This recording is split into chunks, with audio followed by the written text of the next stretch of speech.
This is Faith in Your Recovery. I'm Randy Davis. Welcome to the battle. Today's guest, Eric Matlin. Eric is in the battle with us as well. Through his Eight Ministries, his team is uniting communities and empowering local recovery efforts throughout the state of Indiana. I've had the pleasure of knowing Eric for several years, and together we partnered on more than one event. Eric, thanks for joining us. It's an honor, sir. Thanks for having me. Well, it's a pleasure to have you with us. Appreciate you taking this chunk of your Friday morning to join us. So, please share with us a little bit of your background with our listeners, please. Yeah, I would love to. Thank you. So I am the founder director of Eight Ministries. It's a nonprofit that does music with a mission, is what we say. We call ourselves musicianaries, and so for the first 4 or 5 years, my wife Jillian and I, we lived out of RVs, and we would travel around the country and use music as a way of bringing people together around, faith, hope, and love, the message of Christ, and often worked with recovery efforts as well, especially focused on youth and prevention, because my wife Jillian is someone who came out of substance abuse disorder too, and lost her little brother Brian to a drinking and driving accident when we were about to get married.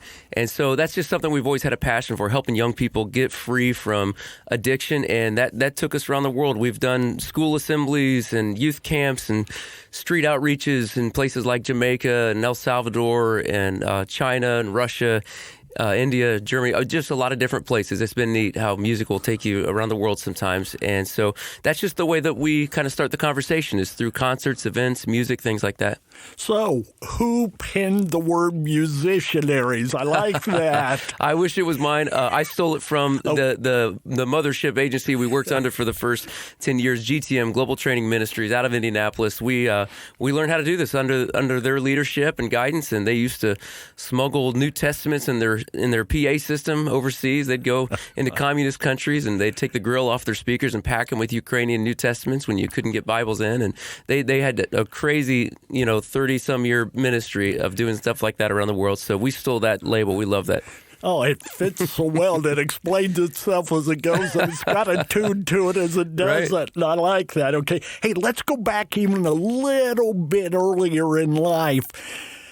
Where'd you go to high school? What were your high school days about? Yeah. What was your focus in early life before you moved to this? And explain to us how you got moved, by God to go in this direction. Absolutely. Well, you have a part to play in that too. I am born and raised in Portland, Indiana, which is, if you're not familiar with Portland, Indiana, everyone thought I was from Oregon when I went to IU. Portland, Indiana is between Muncie and Fort Wayne. And I loved growing up in a small town. Loved it. Had so many great friends that I still have today. And just down the street from you, up there in Red Key. And so, grew up and went to high school there, and then went to Indiana University after high school. And that's where I really started to, I guess, find my own faith. It wasn't the faith that was given to me by my family or the traditions. It was my own faith that I wrestled with, because I really needed it. I was trying to find my identity and my purpose and everything else. And it left me so empty that, boy, when I found, my old roots again, it changed me from the inside out. It set me on a different trajectory, and I wanted to share that freedom and that hope and that purpose with others, and went from a fraternity that it was pretty common for about everybody every week to be doing all kinds of substance abuse. What fraternities are known for. And so it was an interesting environment to be taking my first big steps of faith and leading a Bible study. And eventually went from there. I moved to Rajasthan, India for a year to do some work with missions over there. And actually, your church helped send us on that trip. I recall it was so that. cool. Went back to Jay County and literally was so just supported by local churches I had no idea would get behind us with that mission. It was intimidating to try to raise $25,000 and never raised any money in your life, to try to go overseas to a people group that hadn't been reached with the gospel before. And it just really opened my eyes to a lot of things. It was a great year, great experience. Came back, and that's really where we launched into this. And I met my wife, Jillian, who really had a heart for helping people, get free from substance abuse, because she came out of that. She had only been 3 years sober when I met her. And it's just so neat to see in the years that we've done this, oh my goodness, it started in 2005 doing this work, and to have seen so many lives change. That's what I love about the work that you do with the Better Life Brianna's Hope is oftentimes when God gets a hold of somebody's life and heart, he doesn't just help that one person. There's this wake of healing that happens in their wake as they find their process and their journey. Others get on board and they help the others. And I love seeing that chain reaction. We need it really bad right now with what's going on with the overdose epidemic, reaching higher numbers last year than we had ever seen before at the height of the opioid epidemic.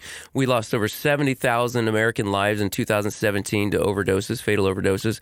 2019, we lost even more, but we never got anywhere much higher than 70,000, which is already so many people. To put that in scale, that's a 737 going down every single day. Yesterday, today, it's going to happen again tomorrow. But when 2020 hit and isolation hit, we cleared 90,000 fatal overdoses that year.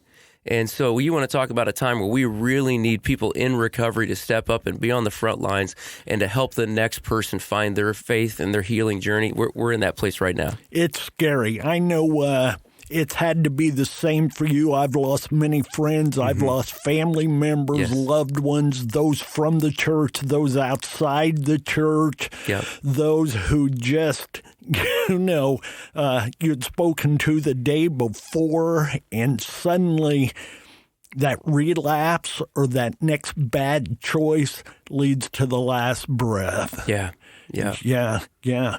And as you explained there about the jet going down the runway, that gives us an idea on those numbers, which is just frightening. And I think if it was any other people group, we would be terrified. We'd say, what can we do to stop this from happening? But because there's that huge stigma that surrounds people who struggle with addiction, oftentimes people just think, well, that they're making that choice.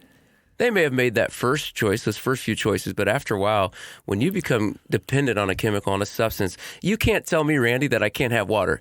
You can try to, but after 2 days, I'm going to lie to you. I'm going to lie to my family. I'm going to do what I have to do to get water because my body says you have to have this. And it's just people don't understand if they haven't been there. And it's an important conversation to have right now. I think one of my biggest passions is to help those who maybe don't find themselves in this conversation to get in this conversation. I didn't mention, but about 3 or 4 years ago, I stopped traveling internationally because of this. When I found out how far-reaching the opioid epidemic had gotten, and I found out from my mom that heroin was found in the middle school that I went to in Jay County, our hometown, because I wrestled with both of your sons. Yep. I was just the right age to be able to be in Jay County wrestling with both of them, and my hometown means so much to me, and I thought, wow, this is no longer that story of people using a drug like this under some bridge in Manhattan. There's heroin being found in the middle school that I grew up in, and then all of a sudden it hit my family. And we had a loved one who we found out had been using prescription opioids that she had stolen from her mom when she was young. And that had led to a heroin and meth addiction. And so that's why me and Eric Hartvig, who's another Jay County grad, amazing film producer, and works for WFYI PBS. And he and I got together with Dimitri Morrison, Jacob Brown from Eight Ministries, and we created a film concert experience to help people understand what was going on. We used live music. And then we used a lot of different interviews to just help people wake up in Indiana how we've been affected, because once I realized that this was my story, I wanted to start telling people what was going on too, because we call that effort Our Story, Our Time. We just think it's so important right now to bring more people into this conversation. It was I think the year before COVID, maybe 2019, where you came to Jay County High School, did a presentation, which was phenomenal on behalf of A Better Life, Brianna's Hope. We had labeled it Connecting the Links. That's right. Which is our yearly effort to bring that in together collectively. Yeah. That there are so many out there who can and are a part of this, and that's what's going to take to make the difference. Absolutely. Those resources and all of that. Tell us more about Eight Ministries, please. Yeah, like a lot of things, sometimes you ebb and flow with the seasons, and as somebody who comes from a faith background, and we are a faith-forward, agency, we wanted to find a way to step further into what was going on outside of the churches too. You know, we realize there are people who have been working on this at such a higher level. How can we help those who really have better, eyes on this situation? And so we've been able to partner with some of our state leaders and just learn from them, like, what is going on? What are some ways that we as musicians, as musicianaries, if you want to say that, how can we use art and film and music in a way to help this? And one of the ways that we found that we fit in is there's a big educational piece. There's a big awareness piece that was just it's really, really hard to get people to come to a call-out meeting about opioids. Give me a break. How many people want to sign up for that? Even people who care about this don't want to go to that. And I hate to say it, but I went to every meeting I could for almost a year and a half to just learn, because I had somebody I cared about who was struggling with this. And every time I went to these meetings, all these really elaborate charts and all this information and all this data and all these figures and all these numbers. And I had a face and a name. I didn't need a number. And to me, I felt like this is not a head problem. This is a heart situation. We needed to hit the heart. So that's why we got together with Eric Hartvig and some other videographers and musicians to create a film experience that used the art of music and film together. We fundraised to get a 20-foot wide, huge screen. It's like as big as a screen at the Ritz Theater that we have in Jay County, and we take that around the state, and we just help people finally sit down and hear what someone like you has been saying for years now. We need your help. We can't. So at the end of the day, I'll put it this way. If the goal was just to get people sober, that doesn't fix the bigger problem. The real big problem is that there's I call it the ministry of reconciliation. Because once somebody gets sober, say they go through your chapter of A Better Life, Brianna's Hope, which is all over the state now. It's in Ohio now. It's all over. I know more people who love Brianna's Hope, and I have to say, I know the guy who started it. I'm from that town. Like, I'm so proud of this movement. This is so important to me, and it is working, and it is helping people. It's helped my family. It's helped people I know and love in other parts of the state to find their tools that they need to do this work. But let's take someone from one of your chapters. Let's say that they are now back at work. They're parenting again. They're present. They're doing the work. They're probably more substance free in their home than most other homes in their community. But because they have a background in this, they're still seen as somebody you can't trust. They're seen like none of us want to be judged by our worst day or our struggle, And so I think it's really a ministry of reconciliation. And so I think it's going to take people outside of the recovery community saying, no, they're going to sit with me at church. They're coming to lunch with us. Because why is it someone's not allowed at your dinner table? That's the kind of question I think we need to be asking right now. So I really want to see that happen. I want to see those who have been outside of this conversation come into this conversation and realize, wow, it's going to take us standing together and helping them come back into their community, find their place again. They shouldn't feel rejected or judged at their church anymore. They've gone through enough hell already. It's time to let them start building some healthy relationships, let other people's kids come to their house. And guess what? Kids need to learn about this stuff. And who are better people to talk about it than those who have been through it? They're going to learn about it one place or the other. Yep. The need is for them to learn the truth about it. They're going to hear it on the bus. They're going to see it at school. I think the national average right now for addiction is like the second month of seventh grade, which is, that's beyond me to recognize and realize. But the fact is, it's happening. When we do a presentation for the high school, then one for the middle school, we give the same presentation. We may change a word or two, but they know far more than we wish they knew. Yeah. And experience has created a lot of that. You made mention there about that continued need for exposure, that continued need to reach out and to let ourselves get into those people, get into those situations. So I've witnessed change over the last 6 years. I've seen some of that stigma disappear. It's got a long ways to go. The biases, we're still dealing with all of that. But tell us about some of the lives maybe you've seen changed or what you've seen change in our culture in a positive way and in the battle and the effort against addiction. Oh, I'm glad you asked that. One of the things that I find in the work that I do is I need this journey as bad as the people may need it that we're coming to help. So, for instance, one of the things that we focused on when we started meeting with one of our bureau chiefs at the time, Amy Brinkley, explained there's a real need for sober social events. That means let's throw a party that's sober, because people are trying to stay sober, but a lot of times they don't get a chance to hear as many bands. They can't go to the bar where all the bands are playing. So we do music festivals, we do concerts and things like that for the recovery community, so they can have a chance to just hear some great music, have a lot of fun, share and celebrate those stories of life change that are happening in their life. And so that's one of our favorite things to do, are sober socials and recovery festivals, things like that. But another thing that we've started doing is overdose awareness events as well. And I won't lie, those are one of the saddest things I've ever been a part of. And we had a chance this last winter to write music with Jason Roy, the lead singer of a Christian band, Building 429, that have won an award every decade. These guys are amazing. He's an amazing songwriter and just an amazing man of God.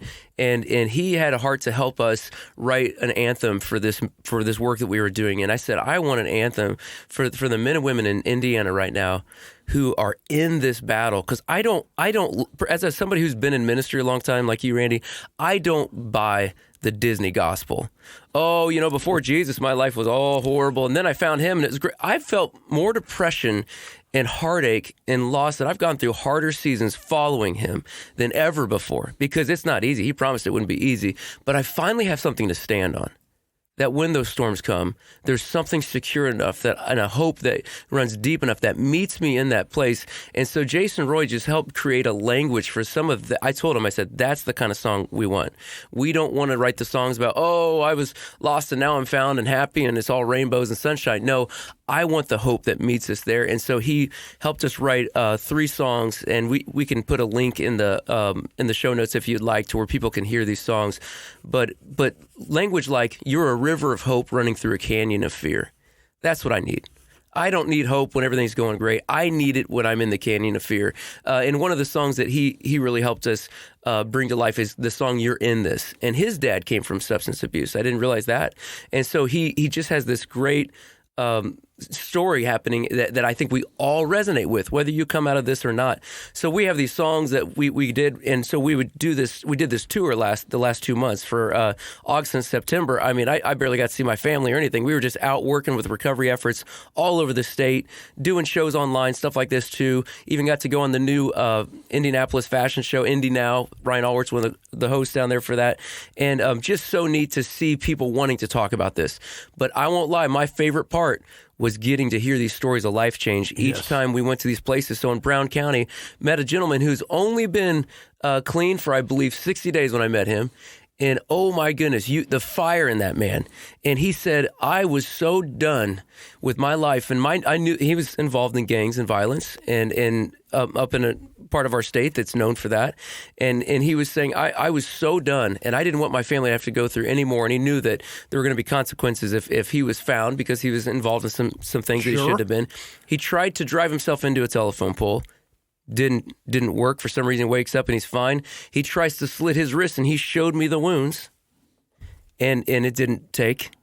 And all of a sudden, he finds himself in recovery. He's a part of an incredible recovery men's housing down in Columbus, Indiana, and he is one of many men down there that just you can just feel the joy off of these guys. They found life again, and they're not letting it go. They're holding on to it with everything they got, and they're sharing that vibrance, that life, that new life that they found. You know how bad I need to hear that story, and someone like you needs to hear that story, because I remember when I found it, but it's been a long time since I've been around that fresh zeal, and I've never seen a man with more tattoos, face tattoos, all of it, crying in a worship song outside. He loves recovery. He loves the life he found. There's another young man that I met when we were in Fort Wayne doing one of these overdose awareness events. And I won't say his name just for privacy's sake if he wants to share this with others, But I met him and his mom, and he came up after our set and said, I love your band. How can I find your music online? I'm like, oh, thanks. Are you a musician too? He goes, no, I'm here because my little brother was 14 and he died of an overdose. 14 years old. Because I'm looking at this young man. I'm like, well, you've got to be 18 or less. Like, how could you have a little brother that died? 14 years old is how old his little brother was when he passed. And somebody had given him a pill, And he thought, I don't remember what he thought it was, but that's all it took. There was enough fentanyl in that thing to take his life. And the pills are one of the things that's killing so many students right now, because they have no idea what they're getting into, what those things are laced with. And so in that particular county, Allen County in Fort Wayne, they lost over 100 people last year to fatal overdoses. A lot of it is considered fentanyl poisoning. Yes. And you just, story after story, family after family sharing the heartache and the loss that they're experiencing because of this. And there's pictures that were printed out and they were put, and this was on the steps of the courthouse. It was awesome. They did it right. It needs to be front and center. We need to be talking about this in the public square, and it was. But I'll tell you what, that young man I talked to, I found out that day when I talked to his mom that he was still actively using. And that doesn't mean he was using right there at that event. Active addiction means you're not in recovery yet. You're not ready for it. You're still actively using. You're still looking for your next hit, your next fix. And I said, brother, what are you doing? Your mom has already lost your brother. Like, she cannot lose you. And I told him, I said, I know what it feels like to pray for somebody you love so much every single day for them not to die. Don't do that to her. Why don't you go back to, rehab? Well, I've tried rehab. It didn't work. Well, what about, I've tried that. It didn't work. I've tried, methadone. I've tried the chemically assisted, options. Like, none of it worked for me. Try it again. And Randy, the next day I got a text from him, and he said he was done putting his family through this and he was ready to go back to rehab. That was worth 3 years of doing this for me. That is why we do what we do. That one person, that one piece of hope. Yep. And that continues to energize me each time, Eric. Me too. You hear that victory story. I met someone just last evening in Lafayette, Indiana, that had been through it all, and now it's climbing above it. And the joy that you could hear from her, the peace you could see in her eyes, and the hope in just her package was, wow, that's why you stay at it. I want to be like these people. I'm serious. These are some of the best people I know, because you see some of the best in humanity when you realize how much of a gift life is. Oh, yes. When you meet somebody who is that grateful for their next breath, who is that grateful to just not be drunk, to not be in that old bondage that they were so used to, that is so addictive. They're living a better life than I am. You know what I mean? Like, my vice might not be an opioid or heroin or meth or alcohol as much, but Netflix, the addiction to me and just what I want to do. And, it's just amazing. These people have found a different way of living, and I think it's contagious. I love being around it. I'm very selfish. I always tell people I'm a selfish missionary. My faith needs this work. Whether it's being overseas and meeting someone in China, discovering the gospel for the first time, or it's meeting someone who discovered true life for the first time, because that's what Jesus came to offer, was true life, to set captives free. And when you see it, it brings these old scriptures to life, and my faith really needs that. I do want to be honest, though, because I don't want to ever give that Disney gospel. That young man I'm talking about, he did go to rehab, and I am so proud of him. But, that was the first show of our tour. And by the third or fourth show, I got a text from his mom that he had relapsed, and at one of the halfway houses he was at, he got drugs there. And he was making the death rattle. She thought she was going to lose him. Thank God he's still alive, and he's able to fight another day. But again, I'm going to point out that difference between choosing to say I'm in active addiction or I'm in recovery, because unfortunately, sometimes relapse is part of recovery. Absolutely. We see that all the time. It seems like the statistic continues to change, but it's nothing for someone to hit 7, 8, even more rehabs before they can connect with the recovery they're hoping to keep a hold of. But man, to just stay in that fight, And there's other tools out there. I love collecting tools, Randy. I don't know about you. I have way too many tools, and I'm not handy at all. I just go to Lowe's and I see all these tools. I'm like, surely one day I'll need this amazing thing. But when it comes to recovery or just life, we need better tools. And I think it's so great, the tools that A Better Life Brand Hope is giving people. And there's other ones out there too. There's great podcasts like this and resources you can find online that are helpful for a time like this, where we can't maybe be in as constant contact as maybe we have been in the past. If that's something you're struggling with, you're someone who's maybe at an age or you're at a place with your health where it's maybe not safe for you to be in public as much. There's tools for that now, how to do this work in isolation or online. And so, yeah, I just encourage people to keep getting the tools, find out how it works for you. I can't wait for this young man to really get into his swing, and I hope he's not so set back by that discouragement that he doesn't keep fighting. Yeah, I like the idea of the tools, and I see that toolbox that you carry them in, and then you hunt for that right one for that moment for the right job, and recovery is that. And that tool's going to look different to you than it will to me. You may need a Phillips, I may need a slot head, okay? But as long as we both get the job done, and that's what we want. Absolutely. So, yeah. So, wow, you've talked with a great deal of hope here, Eric, and encouragement. What is your biggest fear right now for the addiction community, as in general? That's a great question. This might be a bad answer, but I have less fear for the addiction recovery community and more fear for those who are just scared to join it. They still see this as if I go to this meeting and I become labeled and now I'm with those people, like that's my biggest fear, is that wall won't come down, or it's going to take too long for too many people to just have the humility and the teachable spirit to say, I've got a problem bigger than me and I need help, and I need to be around people that are walking that higher road, that better life. And when I'm around the addiction recovery community, I'm telling you, there is so much hope, Randy. I have a lot of faith for that. But there is this in-between group of people that they have a substance use disorder and they are terrified to say it. And their family pays for it. They pay for it. And it doesn't have to be like that. And I think if there was anything I would ask of the addiction recovery community, is you have tremendous strength and you have walked through a fire that's harder than most life challenges a lot of people have been through. The resiliency you have, you need to help others find it, and you need to help others. Like, how can you get them into your group in a way that maybe they would feel comfortable with? Maybe there's a way for the addiction recovery community to get so clever that people don't even realize they just fell into a recovery meeting, and it was maybe do the bait and switch like we do in ministry. Oh, you're just going to tell me about Jesus. No, I just want to have a cup of coffee. By the way, ever heard about Jesus?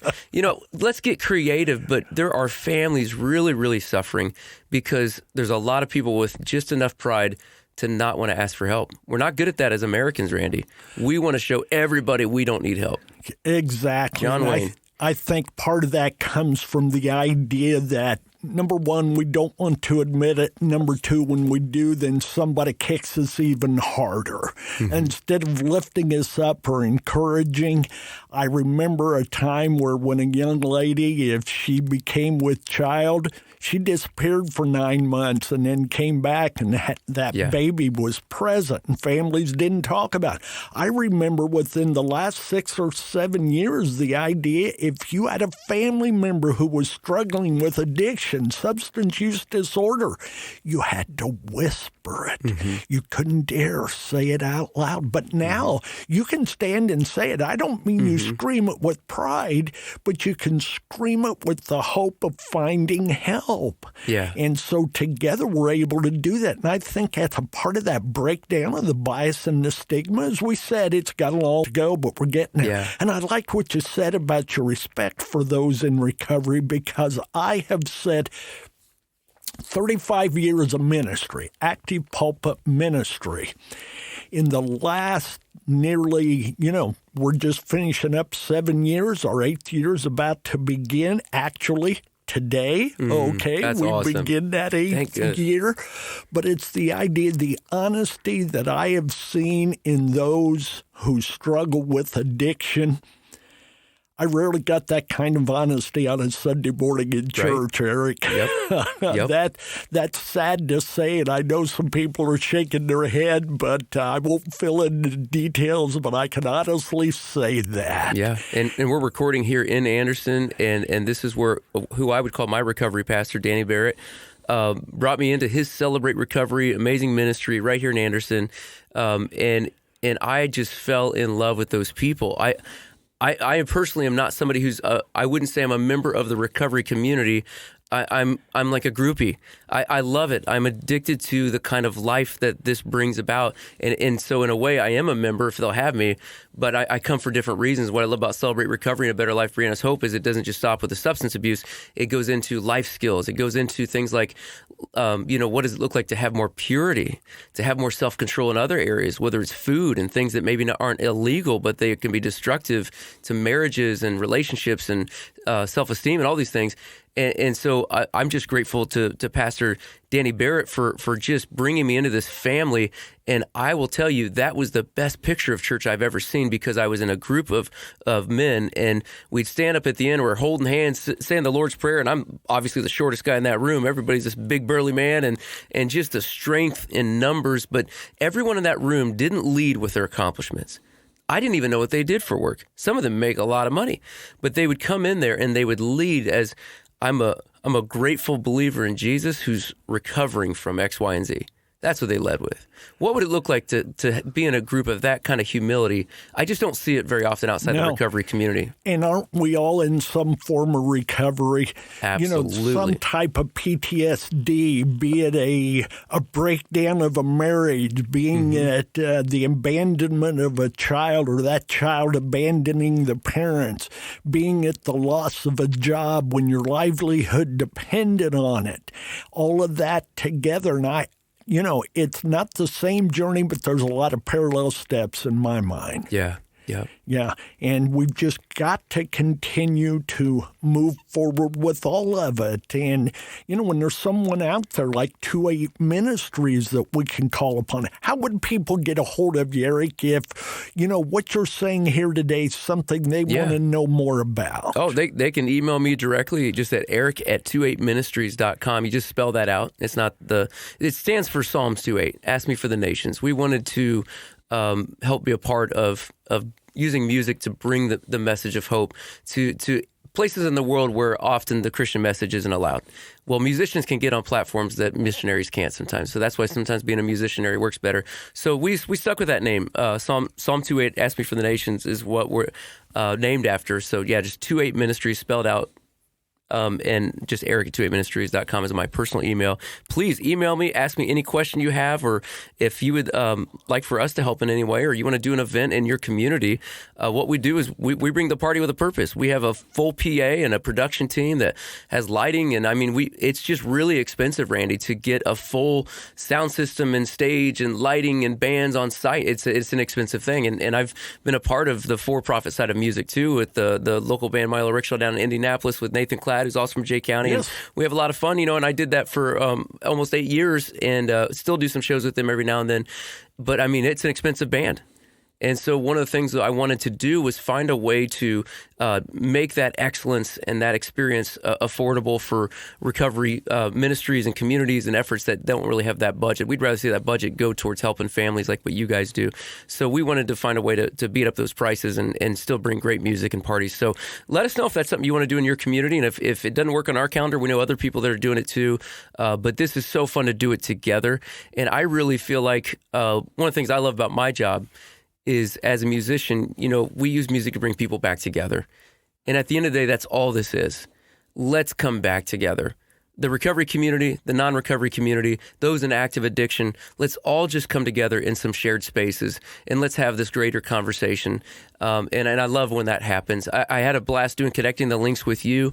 So many people came to that event that are not from the recovery community.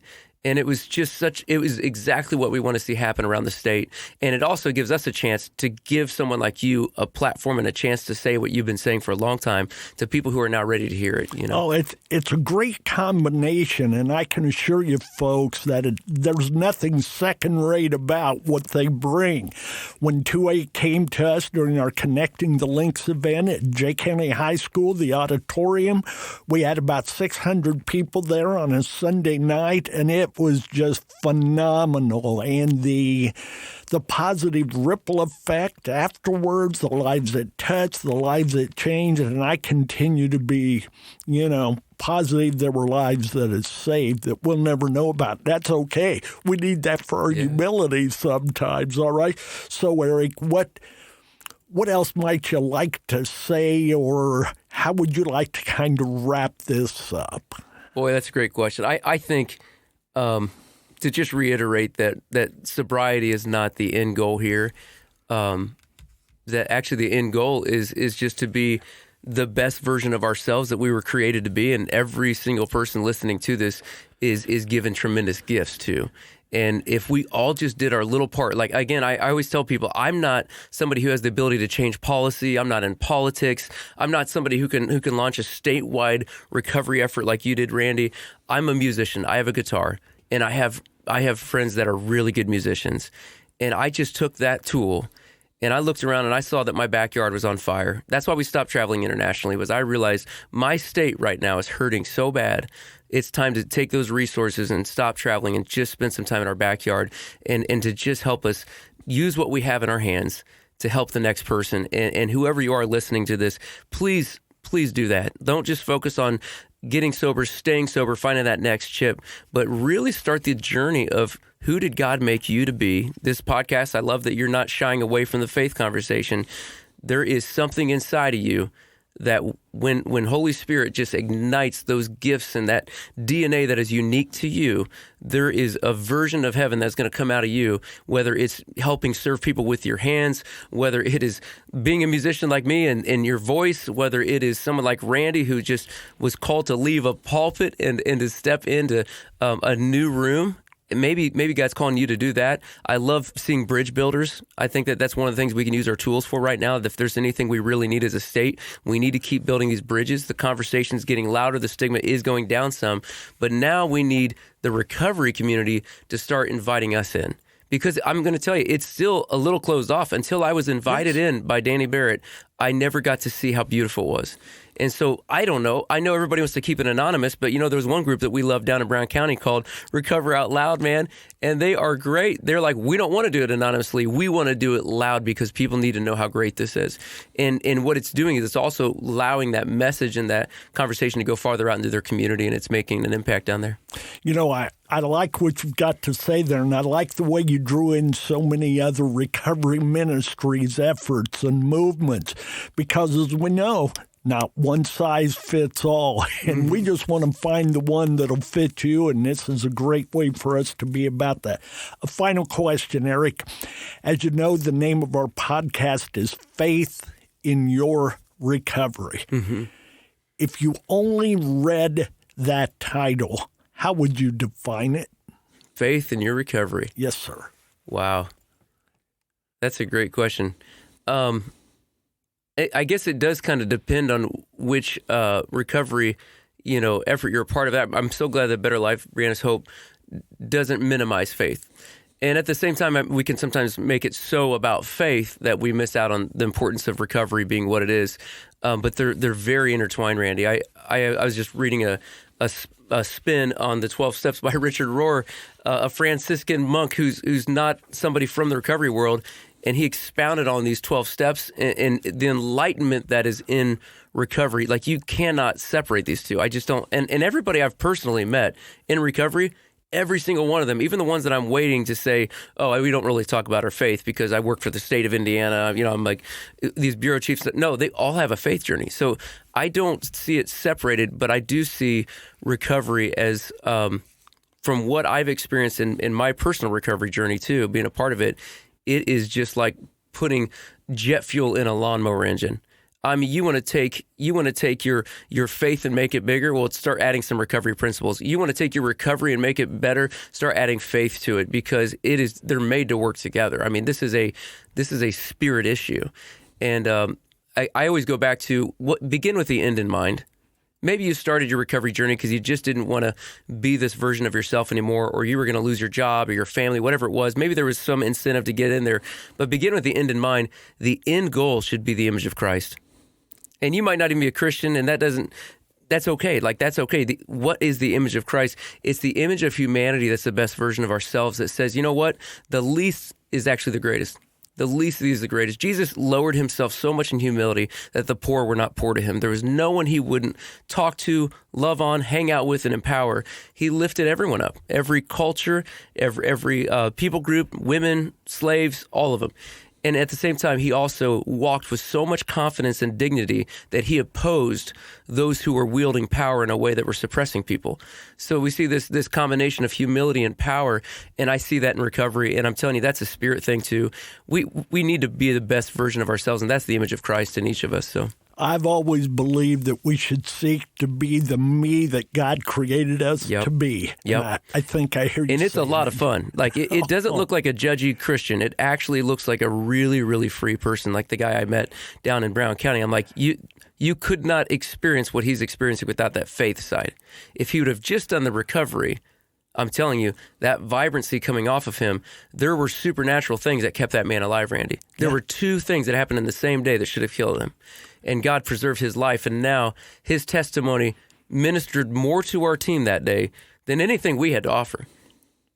Use your story. Tell your story. Don't minimize it. Yep. Well, we need to hear it just as you needed to hear it from him, and our audience needs to hear it from us as a relay on his voice. So, folks, thanks for tuning in.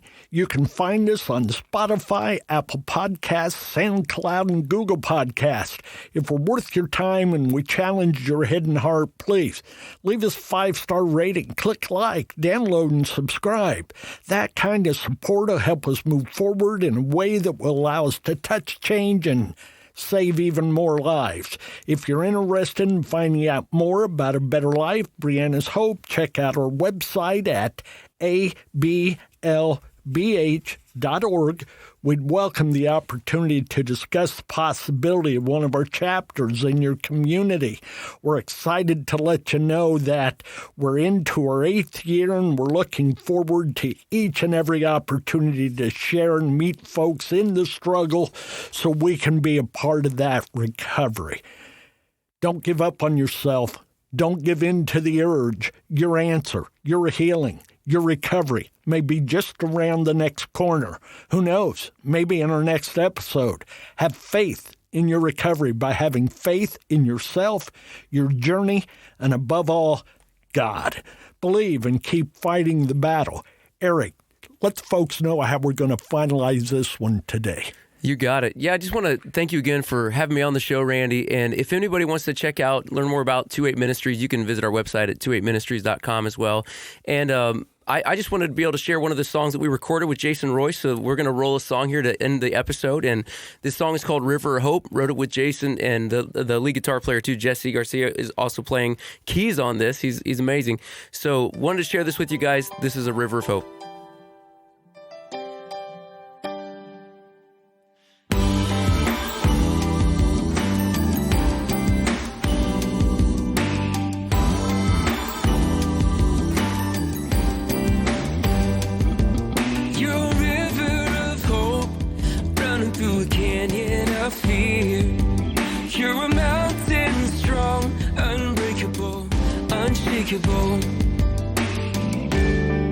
When the rain falls and the wind blows,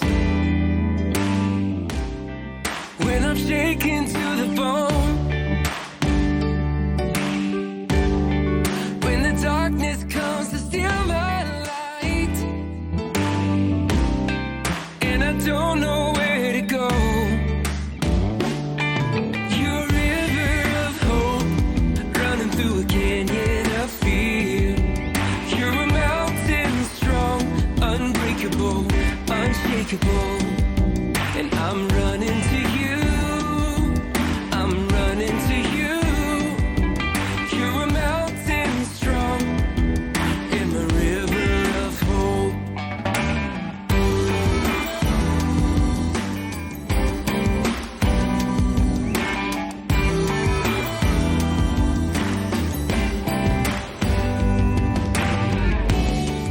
There is power in your name,